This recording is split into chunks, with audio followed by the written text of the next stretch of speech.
आप भी महिला हैं, आप भी महिला हैं। और जो कंगना रनौत है उन्होंने आपको जिहादी बता दिया था, तो आपको कैसा लगता है? असल में कंगना रनौत तो कुछ भी बता देंगी, क्योंकि कंगना रनौत को क्या है भैया, पद्मश्री मिला बिना कुछ करे। उनकी एक्टिंग के लिए पद्मश्री नहीं मिला है। एक्टर तो वो अच्छी है, हम भी उनकी एक्टिंग के कायल है। ना उन्होंने क्या कहा था इंटरव्यू में कि मुझे एक अच्छा नागरिक होने के लिए पद्मश्री मिला। ऐसी कौन सी अच्छी जो है नागरिक है वो देश की? तो बात कर रही हैं आपको, क्या देश हित की बात कर रहे हैं? वो कहती है 2014 के बाद आजादी मिली है, अगर जो नहीं मिली है तो आप प्रूफ कर दीजिए। असल में जो है प्रूफ कर मैं उनको चैलेंज करती हूँ कंगना जी को कि वो इस चीज़ को प्रूव कर दें कि 2014 के बाद हमारे देश को आज़ादी मिली है। आज़ादी मिली है, कंगना जैसे जो है चाटुकारों को, जो चमचे थे ना, उनको आज़ादी, जो अंधभक्त हैं उनको आज़ादी महसूस हो रही होगी 2014 के बाद। हम लोगों को तो मतलब 47 में ही जो है 47 में मिल गई थी आज़ादी। हम तो तब से आज़ाद है। लंबी नहीं होती। असल में मुझे हंसी आ रही है ये सुन के। ख्वाहिशें, जो डिमांड है हमारी, जो मांग है, वो हमारी जिंदा रहने के लिए है, नस्लें बचाने के लिए है, अपनी फसलें बचाने के लिए है। हम लड़ रहे हैं, या ख्वाहिशें पूरी कराने के लिए नहीं बैठे हैं यहाँ। 1 साल से जो इतनी तकलीफ उठा रहे हैं, ये तो हमारी जायज मांगे हैं, जिनको जब चीफ मिनिस्टर थे ना हमारे मोदी जी गुजरात के, जो वो भी इन्हीं डिमांड को उठाते थे हमेशा। लेकिन जब से वो प्रधानमंत्री बने हैं तब से उन्हें ये ख्वाहिश लगने लगी। इन्हें ख्वाहिश बोला जाएगा। मैम रवि किशन ने तो विष्णु जी का अवतार बोल दिया है। मोदी जी बोल दीजिए थैंक यू मोदी। एक्चुअली है क्या कि जितने ये चमचे हैं ना मोदी जी के, ये जितने बीजेपी में है ना, इनको चाटुकारिता ही करनी है मोदी जी की। बाकी तो इनका कोई अस्तित्व तो है नहीं, कुछ कर तो सकते नहीं है। बस चाटुकारी मतलब कि आंदोलन करे किसान और क्रेडिट लेंगे मोदी जी, यानी हर चीज का क्रेडिट मोदी जी को जाएगा। अब इस बात का क्रेडिट भी मोदी जी को तो जाएगा ही ना। हाँ, प्रधानमंत्री हैं। ऐसा है, अगर आतंकवादी दिख रहे थे इतने दिन से, आतंकवादी और इनको आंदोलन जीवी क्या क्या दिख रहे थे, तब से मोदी जी ने क्यों नहीं मान ली थी? तभी ये काले कानून वापस कर लेते।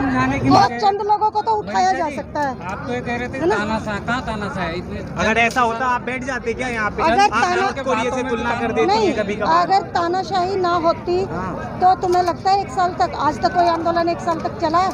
इतिहास उठा के देख लो, कोई भी आंदोलन 1 साल तक ये चला भी तो देखिए, सरकार ने चाहा तभी तो आप उठे, नहीं तो उठा सकती थी सर फोर्सफुली भी। तो कोशिश नहीं की सरकार ने, कोशिश नहीं की। बताए ना हमारी भी सरकार ने तो हमेशा, आज तक एक आंदोलन मोदी सरकार में सक्सेस नहीं हुआ। एक आंदोलन मुझे बता दो जो सक्सेस हुआ 7 साल में। ये किसान है भाई, ये किसान है, देश का अन्नदाता है। ये देश के अन्नदाता को इस तरह से नहीं उठा सकती। आज तो राजनाथ जी हैं, उन्होंने साफ कह दिया ये तो सरकार संवेदनशील है, इसीलिए ये मोदी जी ने बात मान ली। अच्छा, राजनाथ सिंह का भी बयान आ गया। मतलब उन्हें शर्म नहीं आ रही राजनाथ सिंह को? ये बयानबाजी करते हुए शर्म नहीं आई क्या? हम लोगों को कितनी उम्मीद थी किसानों को राजनाथ सिंह से, क्योंकि वो किसान नेता है। हम लोगों को बड़ी उम्मीद थी कि राजनाथ सिंह जो है इस मामले का बहुत मतलब ढंग से इसका जो है वो हो जाएगा समाधान।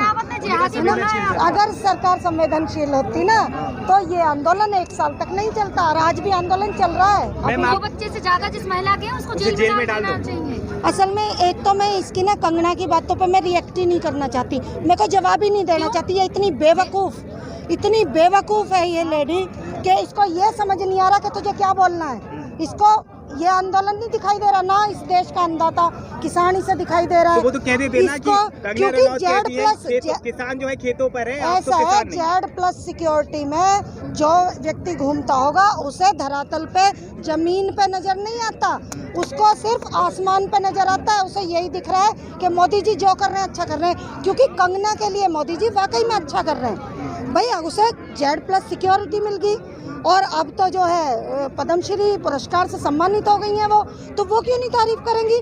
आप खुद ही बताओ, आप एक आम इंसान हो, आपको उठा के कहाँ से कहाँ बिठा दे कोई व्यक्ति, तो आपके लिए तो वही भगवान हो गया ना। आप तो उसी के गीत गाओगे ना रात दिन, आप क्यों देखोगे? तो वो देश सबके साथ होता है, आपको केंद्रीय मंत्री बना दिया जाए, आपकी मोदी के गुण गाओगे? हाँ, अगर मुझे लालच होगा, अगर मुझे केंद्रीय मंत्री बनने का लालच होगा और तो मैं गुण गाऊंगी बिल्कुल। लेकिन जिस इंसान को लालच ही नहीं होगा, जो हमारा किसान है, उसे नहीं चाहिए कुछ भी।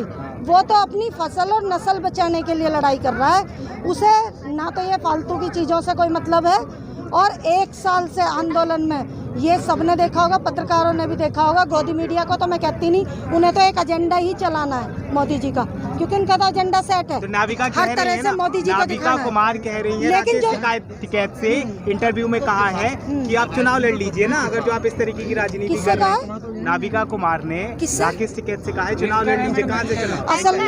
असल में चुनाव के लिए भेजा तो था इनको वोट देके सत्ता में भेजा तो था, विश्वास करके कि ये कुछ अच्छा करेंगे। हर आदमी देश का चुनाव नहीं लड़ सकता, देश की जनता इसीलिए चुनती है इनको, जो है आपने मैम वेस्ट बंगाल में आपके जो तमाम लीडर हैं यानी कि किसान नेता हैं, उन्होंने बीजेपी को हरा दिया वेस्ट बंगाल में, कैंपेनिंग करी बीजेपी के खिलाफ। उत्तर प्रदेश में आप लोगों की क्या रणनीति है? उत्तर प्रदेश में हमारी यही रणनीति है कि इनको जो है, क्योंकि ये है चुनाव जीवी सरकार, ये चुनाव जीवी सरकार है। इनको वैसे तो समझ में आता नहीं, पूरा 1 साल हो गया इनको नहीं समझ में आया। अब इनको जब इन्हें लगेगा ना कि अब तुम बुरी तरह से हार रहे हो, कोई तुम्हें वोट नहीं देने वाला। मैम देखिए पेट्रोल के दाम गिरे, तो सब्सिडी इसी आने वजह से लगी। क्यों अभी क्यों